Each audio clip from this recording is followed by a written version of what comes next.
मिरज येथील वैरण बाजार परिसरात विशेषतः बुद्ध विहार जवळ प्रचंड प्रमाणात घाणीचे साम्राज्य निर्माण झाले। संबंधित भागात स्वच्छतेकडे पूर्णपणे दुर्लक्ष करण्यात आले असून यामुळे नागरिकांना असह्य त्रास सहन करावा लागत आहे। पावसाळ्याच्या काळात या ठिकाणी मोठ्या प्रमाणात पावसाचे पाणी साचते। संपूर्ण मिरजेचे पाणी या ठिकाणी येत असते। नाले साफ न केल्यामुळे आणि योग्य जलनिस्सारण व्यवस्था नसल्यामुळे संपूर्ण परिसर चिखल, कचरा आणि साचलेल्या पाण्याने भरून जातो। त्यामुळे डासांची उत्पत्ती वाढून आजारांचा धोका निर्माण झालाय। नागरिकांना ये-जा करणे कठीण झालं असून लहान मुले, वृद्ध आणि महिलांना विशेष त्रास सहन करावा लागत आहे। बौद्ध विहार हे बौद्ध बांधवांचे पवित्र स्थान आहे। तसेच लहान मुलांसाठी अंगणवाडी देखील आहे। त्या ठिकाणी मिरज शहरातील संपूर्ण पाणी जात असल्यामुळे घाणीचे साम्राज्य होत आहे आणि त्याकडे जाणीवपूर्वक दुर्लक्ष महानगरपालिका करत आहे का, असा सवाल उपस्थित होत आहे। ही परिस्थिती अत्यंत लाजिरवाणी असून महानगरपालिकेच्या कामकाजावर प्रश्नचिन्ह निर्माण करणारी आहे।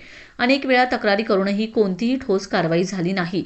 ही बाब अधिक गंभीर आहे। त्यामुळे संबंधित परिसराची तात्काळ स्वच्छता करण्यात यावी, साचलेले पाणी काढण्यासाठी प्रभावी उपाययोजना करण्यात यावी, नाले, गटार, ड्रेनेज व जलनिस्सारण व्यवस्था त्वरित दुरुस्त व साफ करण्यात यावी, नियमित स्वच्छता व देखरेखीसाठी कायमस्वरूपी उपाययोजना करण्यात यावी।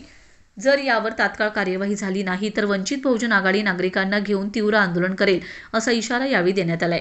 यावेळी वंचित बहुजन आघाडी मिरज शहरकडून रोहित कांबळे, अविनाश सरवदे, विश्वजित सरवदे, तुषार सरवदे, गुरुदत्त चंदनशिवे, महेश यादूर, कमल कांबळे, गौरी कांबळे आदी उपस्थित होते।